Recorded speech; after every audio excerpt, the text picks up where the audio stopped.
What's up guys, how's it going? Welcome to Dave's Watch channel. And for this video, I'm going to talk about my latest acquisition. It is the Omega. Well, it's an Omega. It's obviously a Speedmaster. So let's take a look.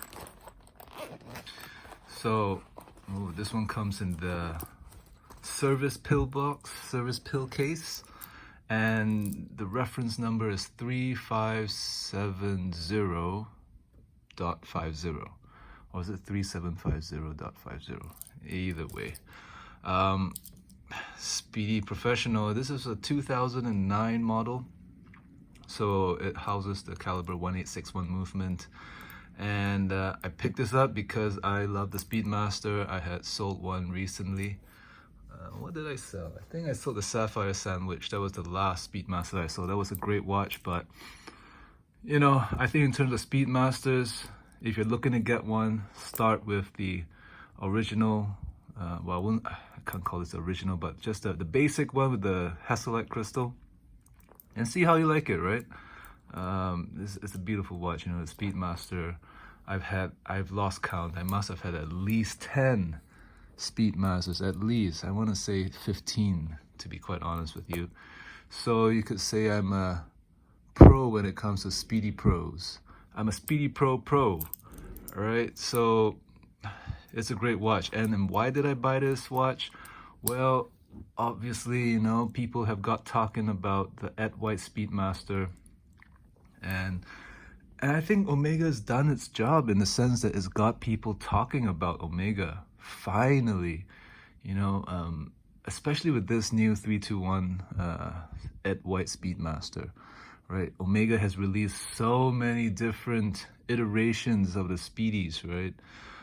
Prior to this, they released the Platinum Speedmaster, also housing the caliber 321 movement. I don't know what that costs. If the Ed White Speedmaster is demanding 14,000 US, I don't know. I haven't looked into it, but I would assume it's at least 2 or 3 times the price of the Ed White. So, and it comes back down to this, right? Is the new Ed White Speedmaster worth 5 times the price of this on the secondary market?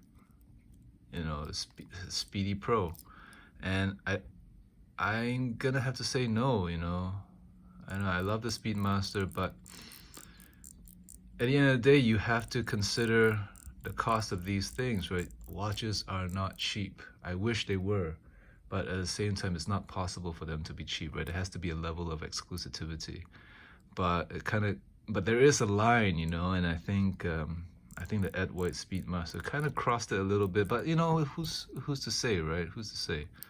It's not my place to say, you know, how one should spend their money. It really isn't. But just based on my experiences with the Speedmasters, you know, they are a fantastic watch, right? They're beautiful watches. I always buy and sell them, and the reason is because, you know, these watches, there's always somebody selling a Speedmaster in your, you know, local watch scene, right? You just gotta look up the classifieds. You know, I'm sure you will be able to find someone selling a Speedmaster Professional.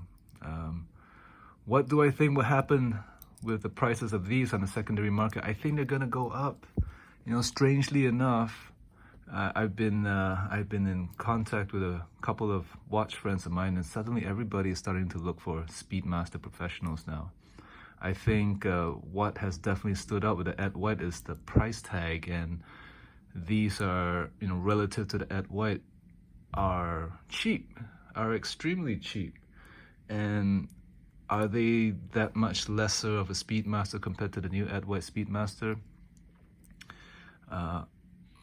Yes, okay, it's not as great or finished a movement compared to the new 321 movement. As a piece of plastic in the 1861 movement. But, you know, you still cannot take anything away from this. This is no less of a Speedy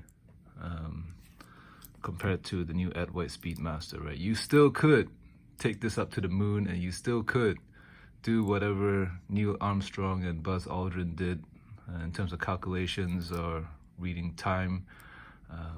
This one is still able to withstand the rigors and harsh conditions of outer space. And there you go, right? This is probably one of mankind's most important watches ever made, picked by NASA.